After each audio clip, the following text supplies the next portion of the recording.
Hello, everyone, and welcome to This Week in Hospitality Marketing, live show number 468. Last one of August, going into August, last one of July, and the beginning of the Olympics today, which I have a personal affinity for since we just left Paris just a few weeks ago and was seeing all of the final preparations in full swing.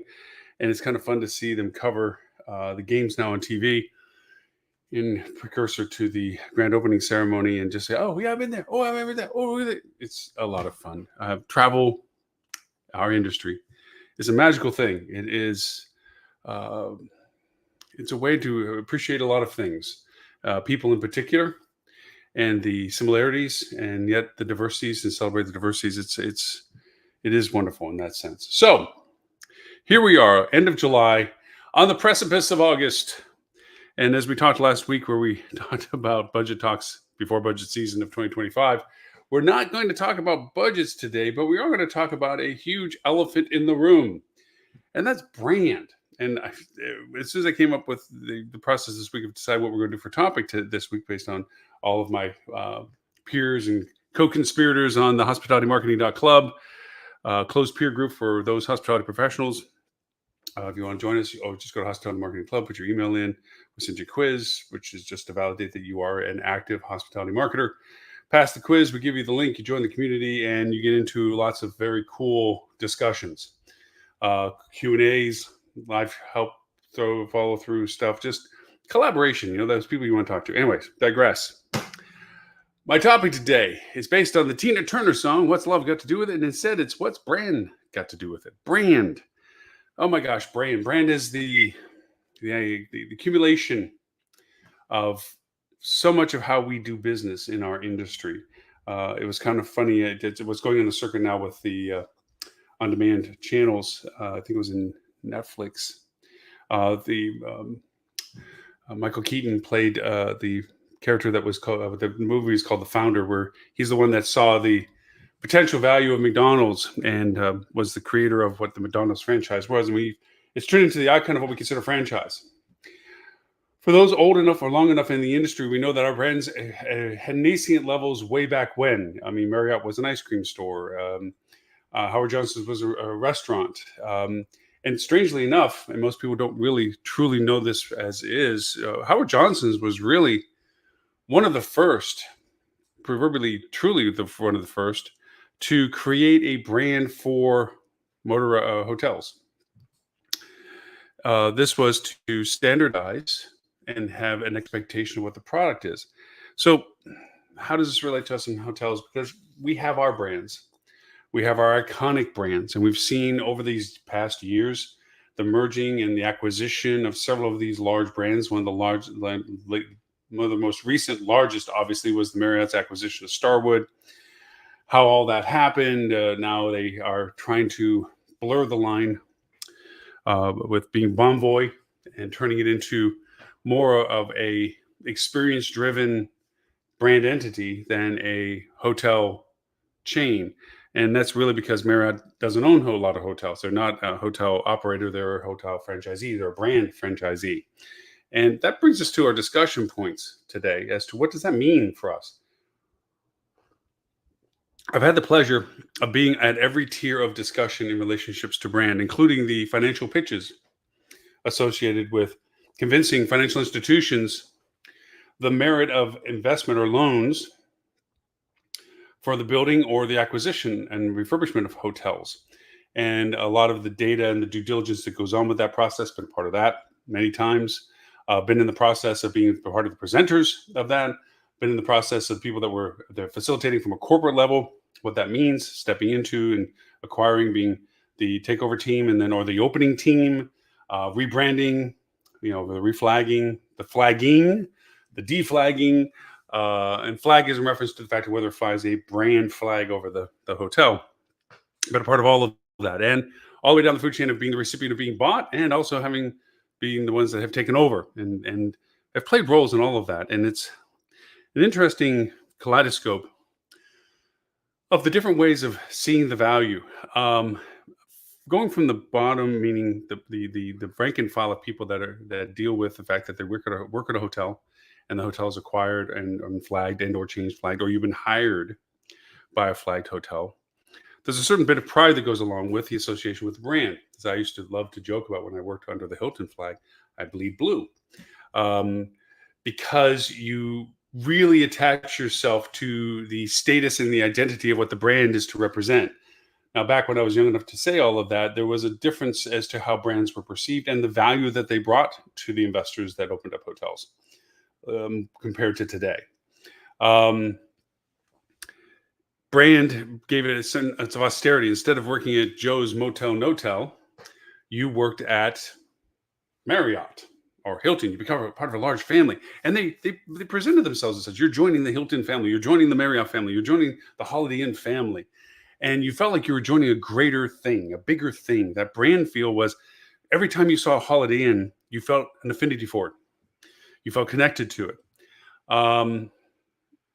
I don't feel that is the same for the people I talk with that work within the brands anymore. I don't feel that they feel connected as I used to feel. Maybe I'm comparing it to my own personal feelings at the time, but I felt that it was a shared feeling with the people that I worked with. We felt a part of something. And because of that, we felt we were working for higher goals, standards. I remember when I first got in my first Crowne Plaza after working in Holiday Inns, and I worked up through Holiday Inns and so forth. And getting Crowne Plaza was the crown. That was the epitome of the Holiday Inn, or the IHG Bristol at the time, and actually before Bristol. That was the apex of brand quality. If you worked at a Crowne, you were the elite of the people. You know, you weren't working at some roadside Holiday Inn or Holiday Inn Spree or anything like this before Express really started rolling out. You worked at the Crowne, and that meant, you know, we were suited every day. We dressed every day for our roles. And there was a certain caliber to that in how we dealt with our guests, what we said, how we were feeling like we were representing a bigger thing than just the hotel that we were part of. And we were very proud of the hotel we were in, but even on a grander scale because of that flag that flew over. I feel tainted as time went on, years went on, where I began to get exposed to different levels of brand and people in brand, and the apathy of people in brands that had it was just a job with a paycheck mentality, and people that abused what the brand was capable of doing, or abused the people's trust in what the brand represented. I've been frustrated on many counts of that. I've been frustrated with the behind the curtain look as to how things truly work. I've been on boards within brand, high up in the food chains of things, as to how they approach projects, how they dealt with projects, and how they prioritize projects. And it was ugly. It was disappointing. And I understand from the business scale that you have to move mountains, so rocks and pebbles get moved as well. But the feeling of how it was at the beginning compared to how eventually it became was a kind of a downward progression of perspective. Why am I recounting all these old stories, not over a beer, but a cup of coffee? It's because brand has turned into a function of value more than anything else. Not that it never was before, but before it was the only entrance into the industry. To give you some brass tacks of some of the things of how all this happens is you have somebody that has enough money that they wish to make more money by investing in building something. It used to be wonderful that people were hoteliers and they were truly in the heart of the servant and hospitality, and they wanted to build a hotel that they ran. For a long time, I thought I was going to be a B&B operator when I retired. And they have this goal, this dream of doing this. And, you know, they work through the systems of being able to get the experience necessary and so forth, and the finance, that they then feel like they have enough money and enough unique interest in something, whether it's building it from scratch or replacing a current hotel into a new hotel, renovating or whatever, that they go to borrow money, because rich people don't use all of their money. They use just enough money to leverage getting a loan for money, so they don't have to use all their money. They don't have to be all in, like every dime and every penny. And having opened restaurants before being in hotels, that was always the trick to it, is the risk value. Banks who had the money, who would be giving the loans, had to determine the success ratio of the investment that they're putting money in, because if you fail, they get whatever you've done back in their pocket for them to decide what to do next. So they have to look at it from an asset value. How much money would we lose by investing in this that we'd be able to retain in the asset value later on? That's what happens with restaurants as well. Lots of businesses, all businesses really in that sense. Very few just use all of their own money, do their own financing. And there's even tricks to that. But anyways, so a person that wants to open a hotel goes to a bank and they propose this amazing concept. And I can get you into the granularities of how that presentation goes and the value of what the expected revenues are and how that's calculated and what the budget prospectus looks like. And for 1 year goal, 5 year goals, 10 year goals, 15 year goals, so forth and so on. But back then, independent hotels, unless you put almost all of your money or all the money necessary to build or to renovate a hotel, very, very few banks would lend money to you doing it. And if they did, their risk to it would be minimal. Like you would be putting in massive percentages of if you needed $1 million, you had to put in almost all of it, and they would put in a little bit, 10%, 15, 20% kind of stuff for you to do the project. You just need to get over the hump and have the extra money from the bank available, line of credit sometimes, to be able to do what you're wanting to do. It was very, very hard to convince a bank the risk value of an independent hotel. And it's really because independent hotels had a very limiting way of being able to be exposed to the public. They didn't have a strong way of letting people know that they should book there. For the people that come back to the market, it's a surprise that the hotel is there. And of course, you're going to get business from it and so forth. So you have to build up your business.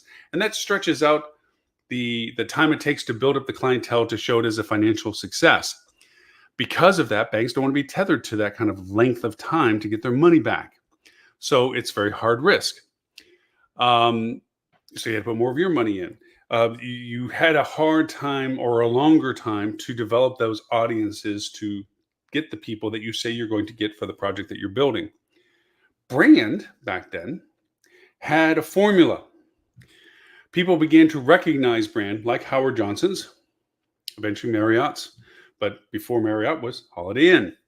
And what happened was, once the product was refined as to this is what people like, this is what we do that they like, and we package this in a franchise agreement. And what brands did and still do is that they sell the franchise rights to geography.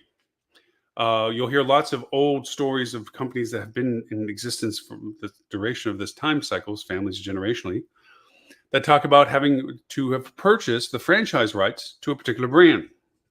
And I work with many clients that have that history going back to when that they purchased the franchise right. What that allowed them to do was, in this geographic area, you're allowed to build hotels with the criteria of not having overlaps. There's things, if you're going to build the hotels, you can't take business from other close by communities.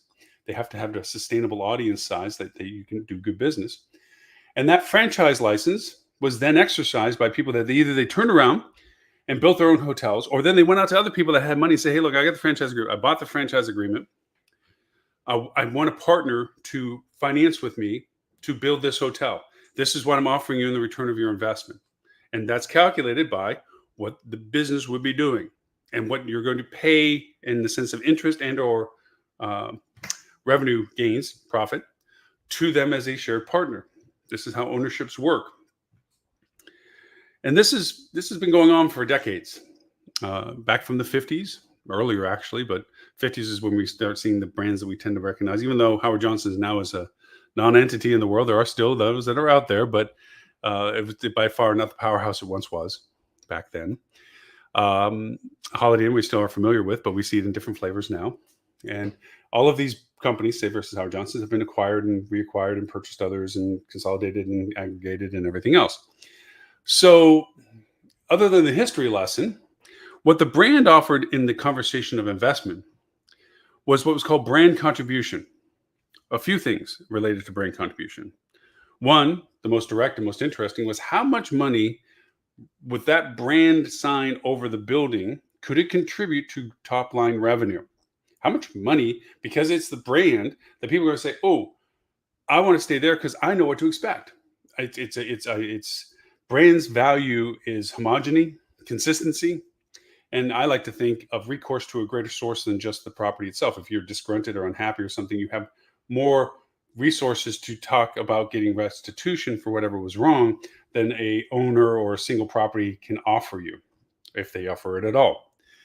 So people began to enjoy that, just like the McDonald's, in the sense that when you're driving down the road with the kids, is it Bob's Bouncy Burgers that you have never been, never to, didn't know anything about, and go there and be unpleasantly surprised, or McDonald's, which you know exactly what you're going to get, exactly what you're going to pay for, and have that expectation, and they deliver. Franchise rules.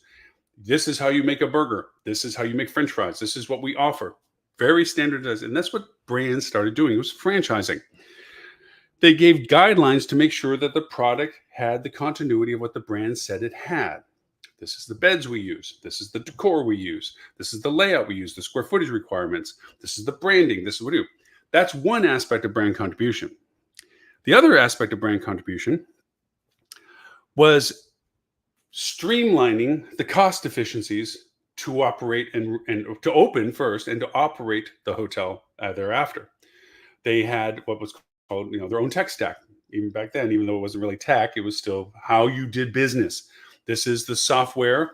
Actually, this is the format of how you do your books. This is the format of how you do your operations. These are the training guidelines for your housekeepers. This is the training guidelines for your maintenance team. This is the training guidelines on and on and on. This is how Holiday Inn does business. This is how a Marriott does business for the flag that you're at. That meant, from a bank's perspective, they looked at the fact that you reduce your cost of entry to market, so there's less money that has to be put in. And the other is the brand brings with it the brand recognition and the contribution to top line revenue, that percentage. Well, as you can imagine, being put in the hands of marketers and salespeople, dev people that are selling the concept of getting franchise properties, those numbers are always highlighted to the benefit of why you want to do business with them. Sometimes they got conflated. Not going to say no. But for all of this that the brand offered, there was a very heavy price from the investors that had to go along with it. And the banks required it as well for consistency. Like, don't bring the brand in just to get started. Don't run it for a couple of years and then bail on the brand. The brand requirements were for 25 years, 20 years, 15 years. Incredibly locked in. Like, it would cost you a shoot ton of money, if even able to be broken, to get out from underneath the brand. Say, for instance, all of your reason for building a hotel was totally true. You dominated your market and everything else like this. And you even looked at the fact that brand didn't do that for you. I mean, you should help with me with cost factors and so forth and announcements and so forth. But really what drove your business was what you had, where you had it. So you want to get out from underneath your brain going, why am I paying them all this money to be their brand, franchise costs, when I know that the success was because I was smart enough to have built this here? Well, because it would cost you a boat ton of money to try to get out from underneath that contract. Because if you're that successful and that good, the brand is also putting you on a pedestal of like, look how successful this is. We did that. Not that they did, but that's who they're selling the next to. And so brand greased the wheels, old metaphor, of getting finance for an investment. It solidified that if you qualified for brand to build a flag there, a hotel there, then the bank was more amicable to lending you the money to do so. That has existed now and still exists. If you have an amazing independent hotel concept and you pitch it to a bank, the first question they're going to have is, have you considered brand? And if you haven't, the scope of requirement changes due to the risk factor associated with it being a untried. Now, certain ownership groups have become very successful at opening their properties, and as such have great relationships with the banks.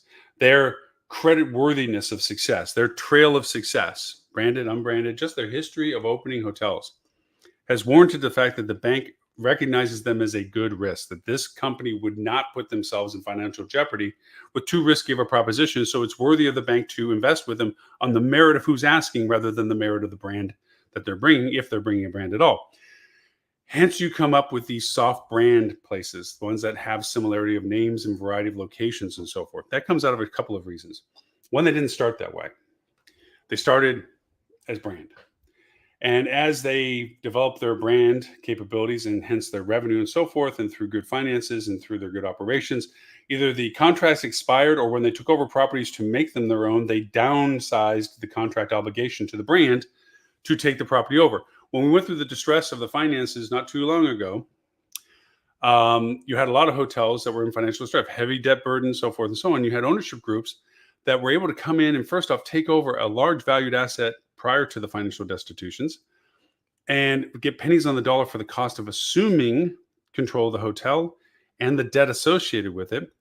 And they downsized contractual obligations to the brand if there was a brand relationship to it, or actually made it conditional to the bank that the brand had to be shed for them to take it over. A lot of that happened.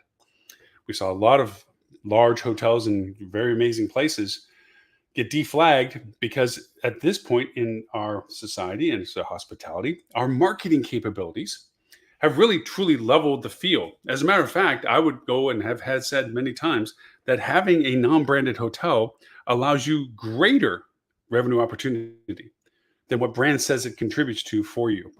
I say that for a few reasons.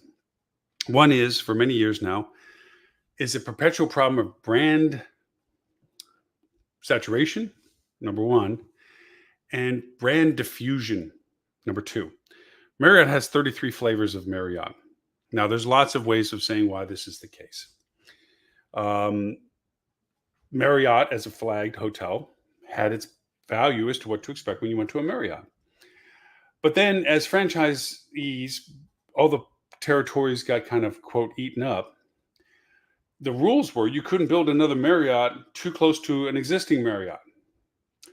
But in the condition of that, if it was a different Marriott, different brand of Marriott, then that makes a whole new map for franchise agreements.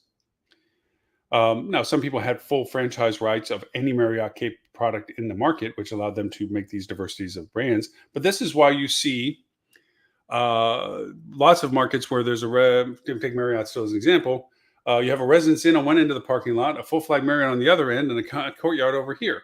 They're all Marriott, but they're all different flavors of Marriott. And as you know, as a traveler, different prices and different amenities.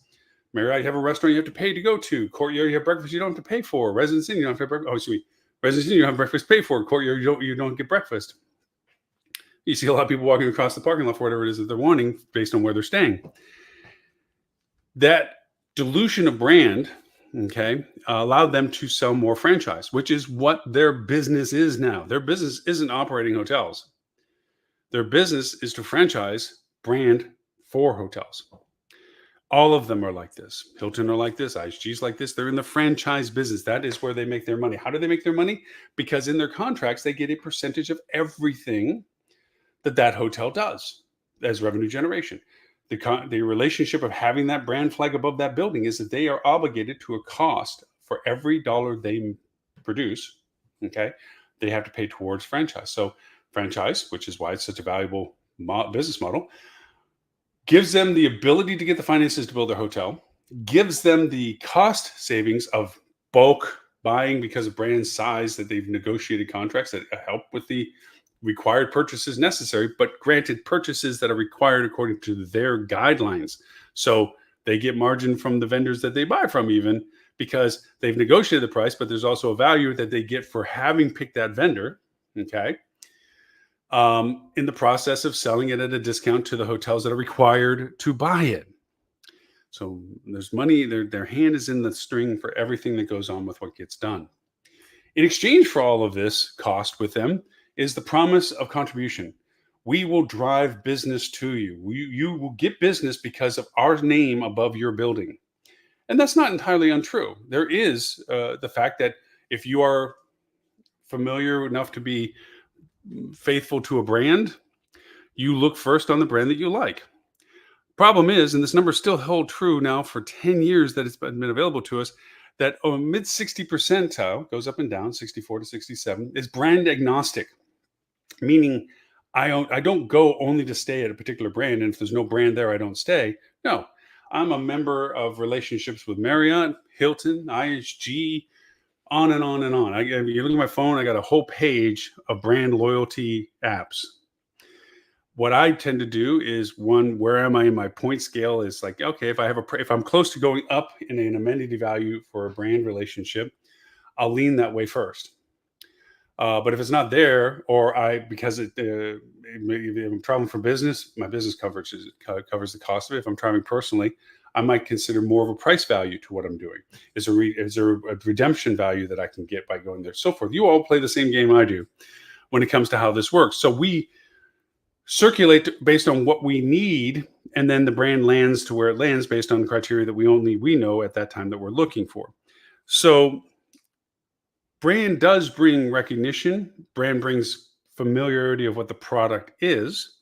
And I can say how many times have we walked into a brand product hotel, and whether you're in the industry or not, you know whether it's brand new, not brand new, should be under renovation because it's way older than it should be, and it probably has to get renovated here soon, or it's on the cutting edge of what the latest stuff was, whatever it is. You know the spectrum that it lands on. And you also are very quick to know when it's not up to the standards that you expect because of what you think the brand consistently represents for that, like the Courtyard. You have expectations of what that is, a full flag, so forth and so on. We're trained by the brand to say this brand flavor represents this.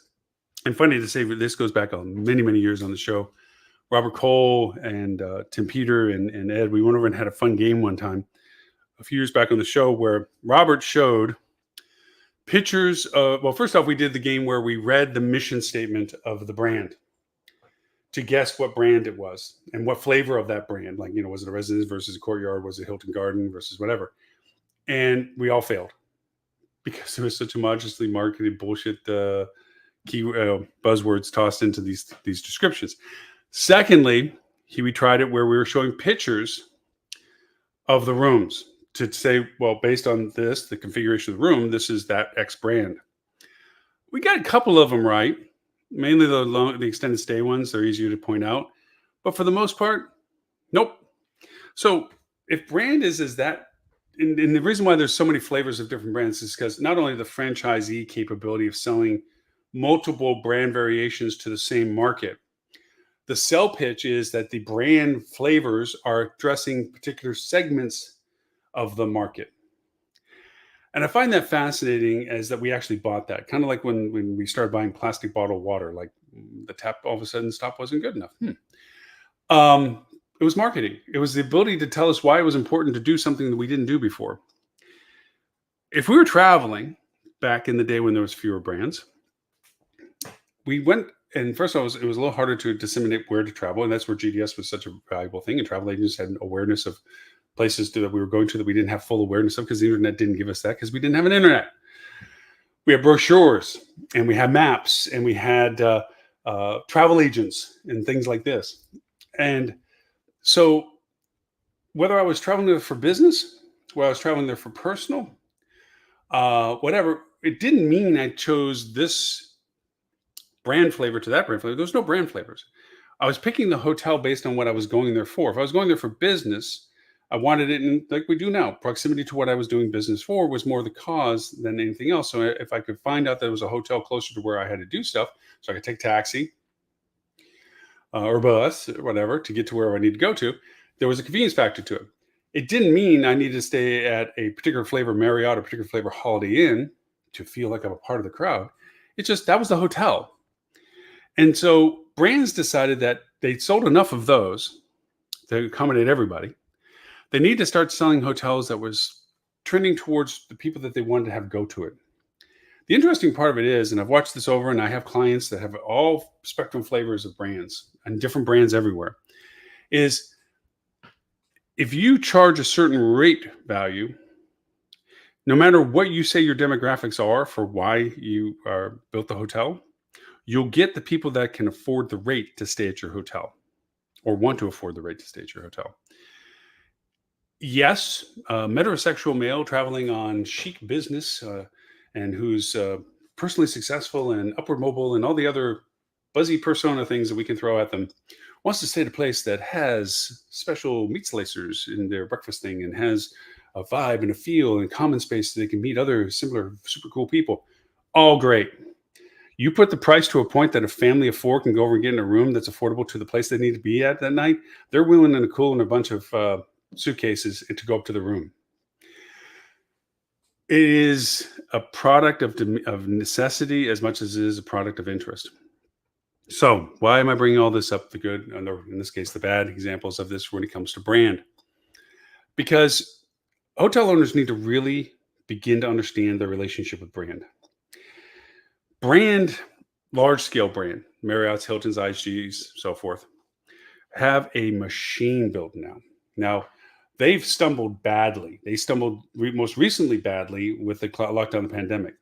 They just went dark. You couldn't find somebody at brand if you actually walked up and knocked on the door. They had let go so many people in bulk. There was nobody on the other end of the line. And they hid behind the excuse of, hey, it's a lockdown. We were like any other business. We have to cut our costs. And hotels, where they're trying to figure out how to market themselves, had nobody to ask because the marketing wasn't allowed to be controlled by them. They were locked out of their ability to sell their own hotel. They couldn't change their website that much. They couldn't create offers that much. They couldn't advertise that much. You go to Google and say, hey, I'm a XYZ brand hotel and I want to put an ad up. I'm sorry, trademark infringement. You need authorization. I am the hotel. No, you're not. You're not Marriott. You're this hotel. You go to contact the brand. Hey, we need authorization to run ads. Nobody on the other line.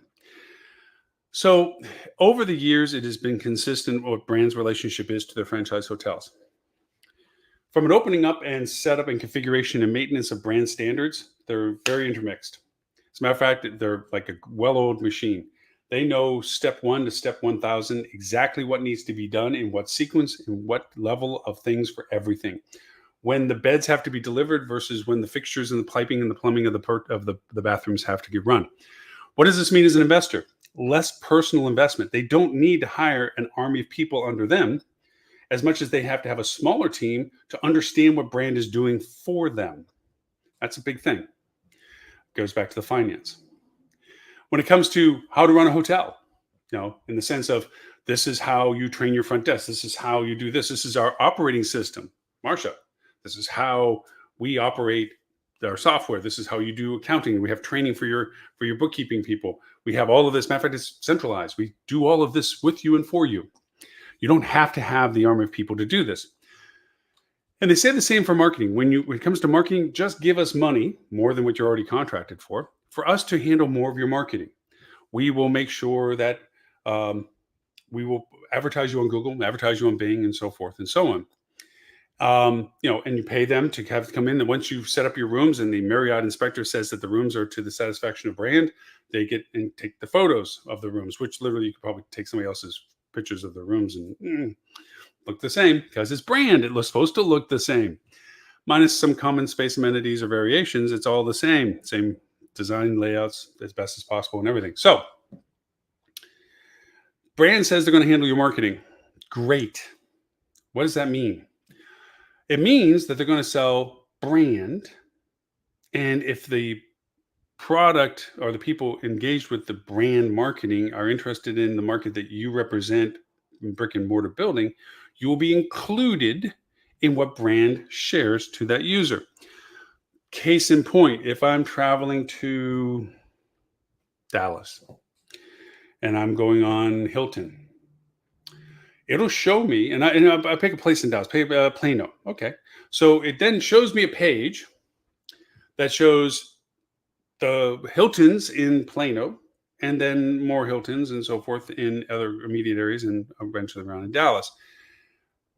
It's not showing me a hotel. Now you can pay brand to say, hey, if anybody's looking for Plano Hotel, I want to be there. And they're like, well, we can't do that for you because you're not the only one of our brand in that market. We can't say we're only going to advertise you. What we can tell you is that we're going to put you on top of the list compared to everybody else that isn't giving us more money to do that.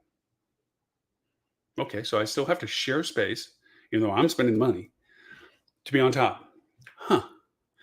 If your rate's not as good as the others, or any other condition that the user is looking for, then the money was not spent well.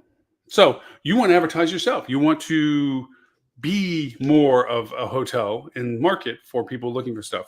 How you do it?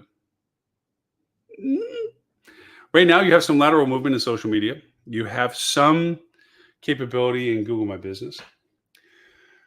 You can look to your local opportunities like the Chamber of Commerce, CVBs, TDCs, and so forth to be put onto and highlighted and spend the money to be more prominent in their, ride their coattails. That's always a good strategy. Let them carry the burden of upper funnel discovery. But for the most part, your hands are really tied a lot. So this brand proposition of how much they contribute to you. Now, brands will go off to say upwards of 30, 40% contribution. Like, being our brand will bring you 40% of the business you can expect. And we're going to make that on top of what you would probably get just by being a hotel. So this is incremental value in a way. They don't say it's incremental, but they refer to the fact that you would get more revenue because of being a brand, their brand, than it would be in any other circumstance, other brand and or your own independence. That they augment what you're capable of generating by being a brand. Reduces your overhead for opening expenses, reduces your operating costs because of centralization. That they offer all these things. What they really don't share a lot of is the extra expenses that they begin to hit you with once a part of the family, in the sense of the extra costs that you have to spend to enhance your marketing efforts, even though you're not solo on those. Enhance the ability to be part of emails that they send so that you're not excluded from those. And you're part of a mechanism. Now, the benefit from the owner's side is kind of a set and forget mentality. If they do all this and they comply with brand and they work with brand and they do everything with brand and so forth, they're sitting back as an investor, feeling like everything is running well. They don't have to be engaged into the actual operations management of the property, silent partner, so to speak. They get to watch what happens with it because brand is involved with it. And the team that's there is trained by brand and everything's related to brand and so forth. So it's a machine and this is how it operates. And it's a kind of a set and forget, wind the toy and let it run. And then you have partners that are involved a little bit more so and have more properties and they want to aggregate and so forth. There's all flavors and variations of how this engagement goes on, but that's usually the brand value proposition. And it also has increased value on resale in some ways, not always nowadays, but in some ways. If you're looking to sell off your asset, the fact that you have been able to get a brand flag, because now it's a thing that, it's just not handed out, you have to earn by following their criterion conditions and follow their guidelines and their FF&E and their brand requirements and so forth. And you want to sell it, it turns into an escrow. I'm selling my brand hotel. And other investors that want the opportunity to step into it, here's something that is already in the system, working well, making money, so forth. Great. And it has a better resale compared to an independent hotel that has to be more granular in its discovery and due diligence process to ensure that it is operating the way it's expected and doing what it hopefully will do in the future once it's taken over by a new owner. So there's different dynamics to it. But going back to the brand relationship, one of the other benefits of a brand relationship is a smaller footprint of internal team is necessary to do these types of businesses. You don't need even a team of 10. You need a team of 4 or less to be policemen of the interactions of brand and what you're doing. Ownership is doing what brand is telling it, investing the money at the right time, purchasing the things that they're being told to purchase, progressing in the timeline that they've been given. Everything is mapped out for the ownership team to do. The ownership has a team of a handful of people that really mitigate what's going on. The brand does all the rest. This is their value proposition of becoming a brand. Once it's up and operating, they offer what they do is their grand opening packages, the things you're allowed to do for X number of weeks, how you're able to refer to yourself. They even give you the name of the hotel, so forth and so on. You don't control your website. You don't make your website. You don't have to build a website. You don't have to build a booking engine or anything. It's all a part of their systems. Value, easy, sign here, do what we tell you to do. That's brand value. As time goes on, then you begin to see that, well, my brand company just bought another brand company, and the hotels that they bought have been the ones I've been competing against right across the street from me. So now we're frenemies. Now all of my marketing efforts are shared with my frenemy. I can't be in a marketing effort for my market without having to share the limelight with the person that is taking business from my front door to their front door. Huh. Or worse yet, as an investor, you bought a brand flavor and you have a brand footprint with the promise of being that only area, that area is yours. You are forever that area for that brand footprint, only to now have somebody that has a different flavor brand that is close to the same demographics or at least close in the same price range, sitting in your market, in your footprint, bleeding business from you because they're similar enough that people have a choice between you and them if they're brand preferenced. Like, oh, I love brand X. So I'll go brand X version 1 versus brand X version 2. I still get my points and all this other stuff. So yay. Or worse yet, same scenario where, your brand bought another brand and now all of a sudden what used to be your exclusive footprint isn't your exclusive footprint because you're sharing that footprint with another brand that is part of your family now. That's a real world. That has happened. That is happening. That's how it happens. So there's a lot of that. And so the security of what brand used to once offer, stability and consistency, homogeneity and expectations being met, is now in the flux of, well, we're going to open up another flavor brand because we don't have that flavor for that demographic. So we're going to open up another flavor brand. And ask a lot of these brand people that bought the latest, greatest flavor brand, only for the latest, greatest flavor brand to die on the vine. And they're sitting on one that nobody knows what it is. You might as well have been an independent because you're still paying franchise costs associated with it. And you still can't get under the contract. Have those circumstances too. And they do happen. Brand tries and explores one. And the investor that's willing to take it on, brand will augment their ability to make sure that their finances go through. They might even finance it themselves or help co-finance it. And they build it so that they have a pilot to show everybody else this is what their brand concept is, so forth. And then it doesn't do anything. And that investment and that owner is just sitting there on that one thing. Anyways, that's brand. So what should you expect from brand? Well, we know that squeaky wheels don't count because now the oligarchy of brands is such that it's so loud, you can be grinding squeak and you're so small they can't hear you. One property doesn't wake things up. Tim Peter gave me a wonderful perspective of the idea that if you have 40,000 properties and 99% of them are happy with the decisions that corporate's making, okay? That leaves 2,500 hotels that don't. 2,500 hotels. And it doesn't blip because it's too low. I'm sorry, 99% of the people or brands of the properties like what we're doing. You few 1%, numerically large, if you think about it, not something we're going to change the rule for, let alone one hotel. So you're dealing with that as a brand relationship. Now, some brands aren't that big. Some brands are much smaller. Some brands are progressively growing.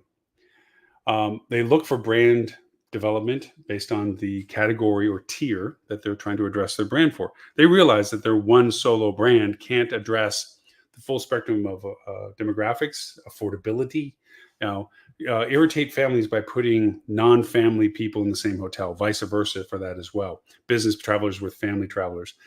That's where these diversification requirements came up, or diversification needs came up, or legitimacies for selling diversification came up, is because you wanted these places, these enclaves where business travelers felt more inclined to be at this brand because it represented that they weren't going to be exposed to other people outside of the similar people that they were, or people they would like to be around.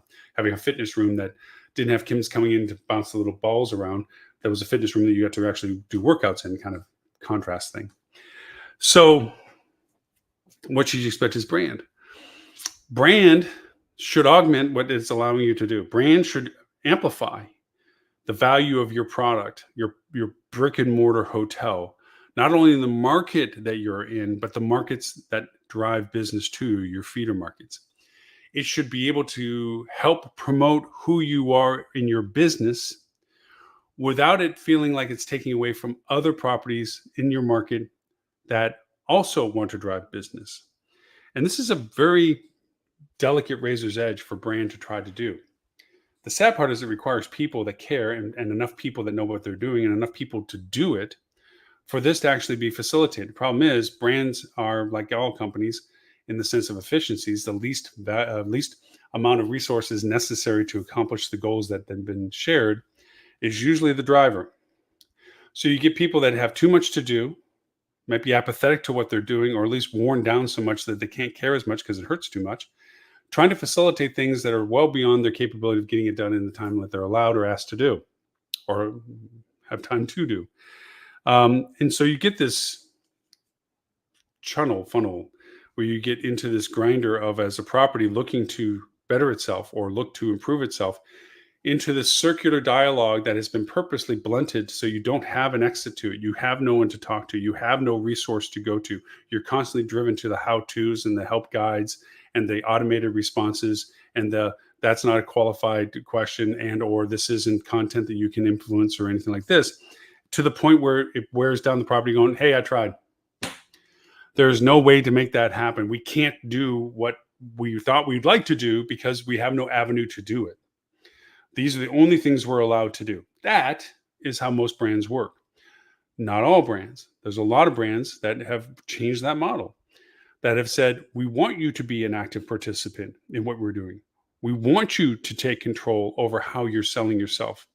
We just have to give you guidelines that you don't bleed from the brand by not representing the brand properly in what you do. So instead of controlling how they do it, they mitigate what they're allowed to do. They create bumpers for the properties to operate within. I imagine that's a lot like a small, unfortunate animal that's been caught in a zoo or something that's been then released into the wild, this lost factor, where before you had to ask for permission to do anything, all of a sudden you're allowed to do anything you want where you don't have to ask. And I see that blank look because now, instead of having only 2, 3, 4 people to operate the brand relationship for a particular property, they need 10, 15, 20 people to do all the things that brands said they were doing, but they didn't really do all of that for that scale of economy, size. And now they have to do for themselves. They need somebody that knows how to do social media. They need somebody that needs to do paid campaigns. They need somebody that understands the brand from the perspective of the property specifically. They need these resources. Problem is, there's very few talented resources out there that are qualified or interested and or affordable for these companies to pick them up. So they go to third parties, which is a kind of a halfway house between the bad brand and the bad vendors. They have the apathetic people. They have account managers that are maybe not fully skilled, responsible for too many accounts that they're not directly tied to, going through a predetermined script of answers and or formats of things to do that aren't always the best suited for the client that they're talking with in particular. We see that persistently. The A team comes in and pitches it to the ownership group. The ownership group buys it, and then it's handed down to the least cost denominator in the agency to handle and facilitate the standardization of services based on the purchase value of what the contract represents. I don't think I've ever said it as succinct as I've said it then. And what happens is it turns into a cookie cut, which is not really any real better than the brand relationship, except for it placates the property and thinking they have a person that's looking out for their property, when in fact they're just doing the same processes, cut, rinse, and repeat, that they do for multiple clients in the similar circumstances. They're not hospitality driven. They have no direct connection to the property. They're detached enough that there's no direct connection to the property. And I'm saying this in generalities. There are vendors that do care. There are people that work for vendors that do care. There are people that do great jobs. Unfortunately, they're the exception and not the standard. I find it hard in all circumstances of vendors that I see out there that are of scale, that they maintain that empathetic, engaged, granular relationship with their property clients. Instead, they pander to the aggregate management companies, ownership groups, demonstrating numbers that they like to see rather than productivity that's really measured by the property, in formats and services that they always seem to be able to price in a way that makes them continue to purchase more things at scale that they don't often need. And I know it sounds completely negative, but you have to have a very clear picture if you're operating a hotel as to what you need to really take on for. And it is the devil's in the details, and you're caught between a rock and a hard place. The affordability of internalizing your team is daunting. One, finding them, because you're hiring people that you don't actually know the skill set that they need. You know what they need to do, but you don't know the skill set necessary to get it done. So you have to trust that what they're telling you they're capable of doing actually does work. You actually need an advocate on your side to understand the answers that these people are answering to from the questions you're giving them to know whether or not it's bullshit or real. Do that a lot for clients. Secondly, if you are willing to take on the internalization, not everything is best suited to be internal depending upon the scale that you need it. Some things do truly need to be outside of your resource because it's too expensive for you to have as an internal resource. So there you need a policeman to mitigate the relationship with that resource. Oftentimes you can't justify based on your scale that you have a full-time paid campaign manager. There's just not enough need to pay somebody the money you would have to pay for that skill set to be good to maintain what you need done for it.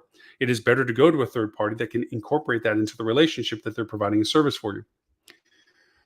The trick to this is not to put all your eggs in one basket because then you're relying upon one source to tell you everything that it's doing, and it turns into a self-fulfilling thing. If you're paying a third party to do all this work, and they're also responsible for reporting you on the success of their work, danger Will Robinson. Because they will always choose the numbers that make sure that they're telling you that they're doing well, even though it's not a number that really is irrelevant to you. A lot of times, people in high positions don't have the knowledge or the skill set to interpret what they're being told because they are embarrassed and or feel it's beneath them to ask rudimentary questions to get clarification, understand what they're being told. They'll nod their head because it's embarrassing to think that if they don't, then they're admitting a weakness that they don't want to expose. Bad choice. So brand exercises the set and forget mentality. But quickly you realize there's a gap point between brand selling brand and you selling your hotel. There is a gap margin. There are a few ways as a brand hotel to fill that void. You can't completely fill that void because you're still delimited as to what brand allows you to do, but you sure can twist those things and you sure can do lots of things. I think one of the more frustrating aspects is how brands are beginning to dumb down the interfaces that they used to provide to the properties to help the properties mitigate what they want to do, like for meta search, paid campaigns. They've really dumbed them down in the sense of reducing the control functions that you could do of changing your cost per click or changing your segmentations, even your ad messaging and so forth, down to simply put money in the account. We do the work. I see that, and it's painful to see that that's what they've done is they can't trust because they stopped training outside of their own resources. They don't really teach properties how to facilitate their own success with marketing. They really literally say, that's us, because they monetize it. Well, brand does this. No, we don't give you any access to doing anything. So you're really not have an option to internalize it yourself. So you want us to do that? Oh, you wanted tires on the car. Yeah, well, the car price you paid for, but if you want tires, it's an extra price. That's literally what I see these programs like. You're paying extra simply to do the stuff that you're not allowed to do. And they do it. Why? Because they don't know the alternatives or want to go through the exercise of the alternatives when it comes to cost and value and whether or not it's a choice for brand. I'm not trying to weigh one decision. Obviously, I'm biased against some of the brand contributions to this. There are not all brands aren't created equal, and there's some great brands out there. I work with them that are doing this in a different way. They're doing this where the properties can be influencing their own success. They're giving them the resources that the brand value, with the caveat that it's handled at the same level of value that the brand cultivated in making it. That's incredibly powerful to do because that means the property has the self-guidance and of being able to benefit themselves, to improve their way of marketing by doing that. That these relationships with the brands offer a couple of things. I'm thinking brand when I say this, so I apologize not mentioning their names, but they give the autonomy to the property to succeed. And if the property doesn't have the resources to do it for themselves, they're even offering variations of who they work with or other places that they say are qualified enough to understand what's being asked of them under the guidelines of what brands allow them to do.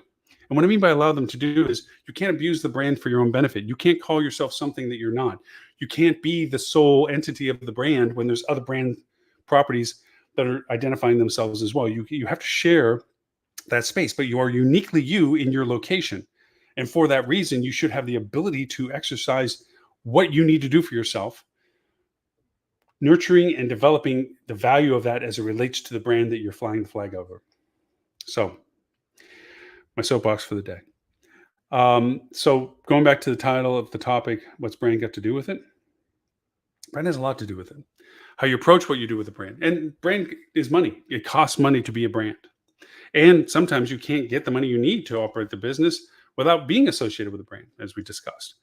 But you have to really truly look at what it is goal wise of what you envision you're building. What are you investing in? Why do you want to think that that hotel is successful?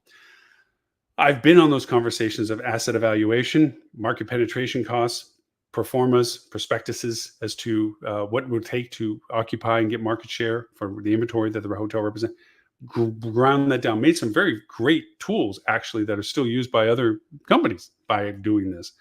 And I can tell you, a little bit is pixie dust when it comes to expectations based on anticipations of trends in traffic, but a lot of it also has to do with hard numbers, costs that have variables according to things that you aren't expecting, stress testing the idea that it does a certain channel or certain cost doesn't work out the way it was initially planned and forecasted for, and understanding how to compensate for those tolerance variations. If you do good math, you ask yourself, why am I investing in this hotel? You really do have a pantheon of choices, full spectrum, auto set and forget brand relationships, quasi brand relationships, soft brand relationships, independent choices, internalization, full externalization, brand utilization. You have variations to all of these things. All of it depends on technologies, all of it depends on goals, all of it depends on the investment requirements, what you're looking at for long-term, short-term, mid-term investments, dilution of investment, multiple players' investments, their priorities of investment. Lots of moving pieces to it. But the idea that what brand's got to do with it, you have to go into it eyes wide open as to what truly they're doing for you, not to just glaze over that they acknowledge that there's something about it, but to truly understand what it is that they do, down to the logistics. What do I have access to? What does that access look like? Believe me, when you're in the honeymoon phase of the development, the dev team telling you and selling you, pitching you, why they're telling you you want to be their brand, okay? They're not going to point out the limitations that they know. They're only going to point out the highlights that want to make you buy. It's up to you to make sure you flip those stones over and say, well, how does this actually work? You do say we have access to doing meta search. What does that look like? How much control over do I have it? Why don't I have the control over it? What are you doing about it that I can trust that it's being done in my best interest? These are discussions that have to come from the development team and the investment team together. Well, didn't mean to make it a high-level conversation. I'm talking to only people that have no money in the world to go invest for hotels, but this affects everybody all the way down to the person that walks in and punches in to work for that day, who they work for, and how they see who they work for. Because everybody in a hotel knows they work for their team that they work with. They work for the management company that they're told they work under, and they work under the brand that is affiliated with them and flies over the building. And for that, they have to understand and feel pride that they have that relationship with all three, not like they have only relationship value with one. There are a lot of hotels that people are loyal to each other at the property, don't care who's running it because they don't really deal with them, and have less of an interest in the brand because they don't see the brand in a way that I guess apparently back in my day we used to when we used to work for them. I hope I'm wrong. Prove me wrong. Send me an email that you're proud to work for the brand you work for. I enjoy everybody's emails and responses to what we do for the show. I also appreciate everybody on the club for talking to me about talking through the idea of brand, good and bad. Everybody had a polarizing opinion in some ways, and some people were middle of the road about some ways, because we've all dealt with both on either end. We've all had to deal with the spectrum of the variations of what brand allows versus free-flowing, independent marketing and so forth. So we all have that exposure to it. So it was fun dialogue about all of this.